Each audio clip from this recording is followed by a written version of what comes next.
So ayun guys, update po natin sa ads on Reels kung magkano na ba ang mga sahuran ngayon, bumaba na ba? Kasi nitong nagdaang mga buwan is talagang bagsak na bagsak yung mga earnings sa ads on Reels. Hindi katulad dati na napakalaki po ng mga earnings, di ba? Napakalaki dati.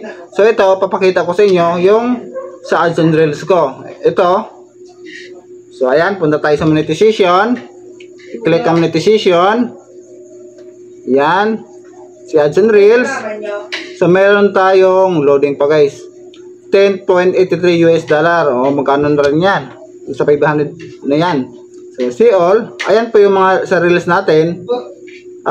May 19 minutes. Ayan o. Maiksi lang po yung mga video natin sa Reels. Pero kahit pa paano kumikita. Ayan o. Oh. Ayan. May 71, may 0.19, 0.88, 0.13, 0.17. 0.12, 0.42, 0.71, di ba? Ayos pa rin po. Ayan. O, di ba? Kahit pa paano, lumalaban pa rin. So, ano ba ang dapat natin gawin para tumaas ang ating engagement sa ads on Reels? Para patasin natin ang ating sahod sa ads on Reels. Kasi, pabago-bago ng update si Meta eh.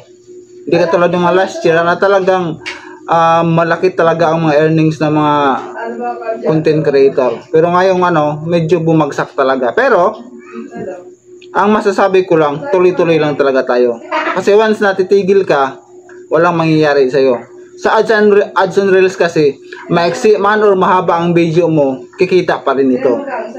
Ang technique dyan, dapat yung content mo sa Reels is talagang nakakahatak ng views. Kahit 10 seconds lang yan or ilang segundo lang yan, kikita pa rin yan.